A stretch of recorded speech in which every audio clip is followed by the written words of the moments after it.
Harry arrived in Britain wearing a confident smile, but behind the towering palace walls, something far colder had already happened. Before the cameras even settled on his arrival, before another headline could celebrate a possible family reunion, one quiet message reportedly echoed through royal circles with devastating force. Prince William had already made up his mind. No dramatic confrontation. No emotional reunion, no desperate last-minute negotiation, just silence. The kind of silence that doesn't simply end an argument, it ends a relationship. And according to growing whispers surrounding the palace, that silence has become the loudest answer Harry has received in 5 long years. I think William will be horrified and furious. He won't go anywhere near him, I believe, and he won't let Catherine go anywhere near him. If it does come to pass that Harry and Meghan get semi-permanent access to an apartment at BP, the irony would be extraordinary. The 2 members of the royal family most publicly associated with wanting to escape the institution would become the only royals actually living at Buckingham Palace. Of all the things to bring Meghan and Harry down, it's going to be money, and we shouldn't be that surprised by that. I think in a lot of really toxic, troubled relationships, they often plod along until an event. And the reason that he might not talk to them is that they haven't actually decided the RAVIC yet. They haven't decided how much protection he will have. And Harry can't then say what his father has said. She thought she was marrying a billionaire, so don't believe that stuff that she didn't know what the royal family was. Or you can't trust Harry. Like last time, he was talking to his father, and his father said, I'll speak to you only if you don't tell anybody or we keep it to me private. He said, absolutely. And he went off to the BBC and had an interview. He made clear some time ago that he didn't want anything to do with his brother, and that hasn't changed as far as I know. For months, there have been endless stories suggesting Harry hoped this latest visit would finally begin repairing what had been shattered since his departure from royal life. Many believed that perhaps King Charles, facing personal health struggles and thinking more deeply about family than ever before, might be willing to open another door. But while Harry appeared convinced that time could erase years of interviews, documentaries, accusations, and best-selling books, there was one person who reportedly never changed his position, William, and according to those close to palace circles, he had absolutely no intention of pretending the past never happened. That alone changes everything, because this isn't simply another disagreement between 2 brothers. This is the collapse of trust that has been building piece by piece for years, almost unnoticed by those only watching the headlines. Every interview, every leaked conversation, every television appearance, every private family memory transformed into global entertainment.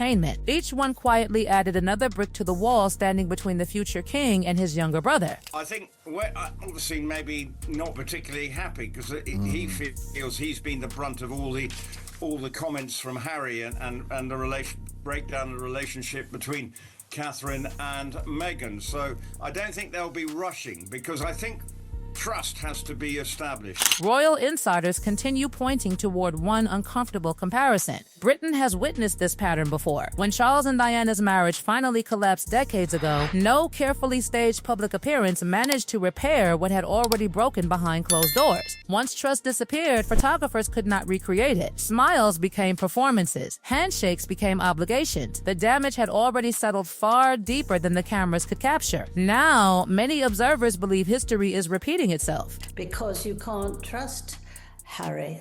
Like last time, he was talking to his father, and his father said, I'll speak to you only if you don't tell anybody or we keep it to me private. He said, absolutely. And he went off to the BBC and had an interview where he wasn't very kind.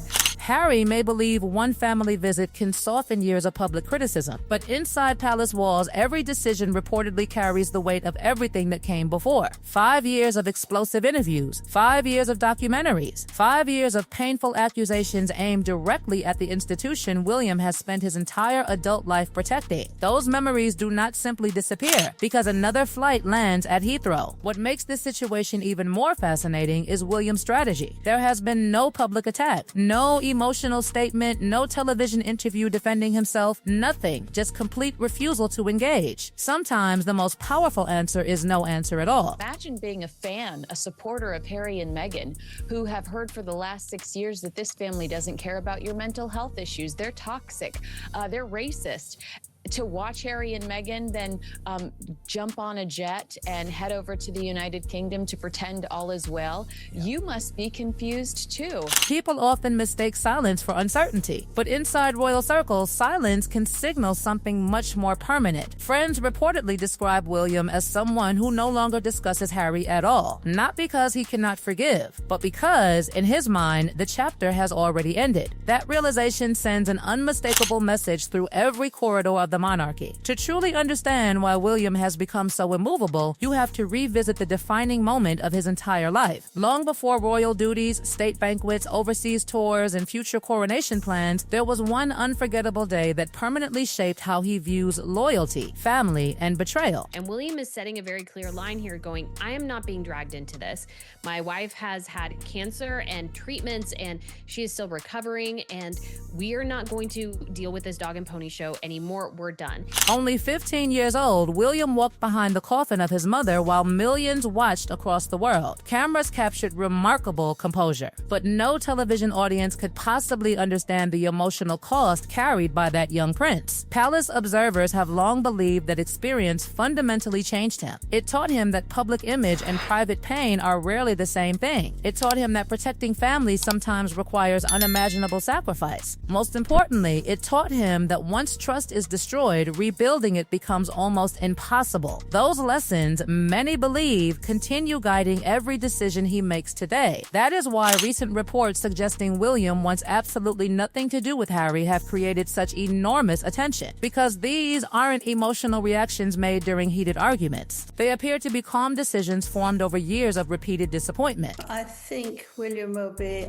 horrified and furious. He won't go anywhere near him, I believe, and he won't let Catherine go anywhere near him. Friends reportedly describe the situation in remarkably simple language. Harry is no longer discussed. His name rarely enters conversations. The possibility of reconciliation isn't debated because, according to those familiar with William's thinking, there is nothing left to debate. That alone tells an extraordinary story. Imagine spending years attempting to provoke someone into responding and discovering they have simply stopped participating altogether. Harry cannot negotiate with silence. He cannot write another memoir that forces silence to disappear. He cannot produce another documentary that persuades silence to change its mind, because silence offers nothing to argue against. It simply remains. That may be the most painful reality of this entire royal conflict. And yet, just as many believe the emotional distance between the brothers represented the biggest problem facing Harry, another controversy suddenly emerged, one involving charity, public image, and money connected to Princess Diana herself. What initially appeared to be one of Harry's most celebrated acts of generosity soon attracted uncomfortable questions that spread rapidly through royal commentary, leaving many wondering whether appearances had once again hidden a far more complicated story. The questions surrounding Harry's public image did not stop with that charitable donation. Instead, they opened an even bigger conversation inside royal circles about trust, perception, and whether carefully managed headlines have replaced genuine substance. Critics began asking uncomfortable questions that many believe the palace had quietly avoided for years. If one of Harry's most celebrated charitable moments turned out to be far more complicated than the public originally believed, then what else deserved a closer look? Suddenly, every appearance connected to Invictus, every carefully photographed engagement, every emotional speech, and every public relations campaign started attracting a level of scrutiny that simply did not exist before. Instead of veterans remaining the focus, critics increasingly argued that the cameras seemed permanently fixed on Harry and Meghan themselves. The event that was originally created to celebrate wounded servicemen and women was, according to growing criticism, becoming overshadowed by celebrity headlines. Whether fair or unfair, that perception has continued spreading. An inside palace walls perception often becomes almost as important as reality itself. At the very same time, another controversy quietly exploded across Britain. Buckingham Palace, after undergoing an enormous taxpayer-funded renovation costing hundreds of millions of pounds, suddenly became the center of a fresh political and emotional debate. Reports that neither King Charles nor William intended to make the palace their permanent residence already surprised many observers, but whispers suggesting Harry and Meghan could potentially stay there during future visits created genuine outrage among some royal commentators. To many critics, the symbolism was impossible to ignore. The couple, who had spent years publicly criticizing the institution, might now be welcomed into the monarchy's most iconic residence. Whether those reports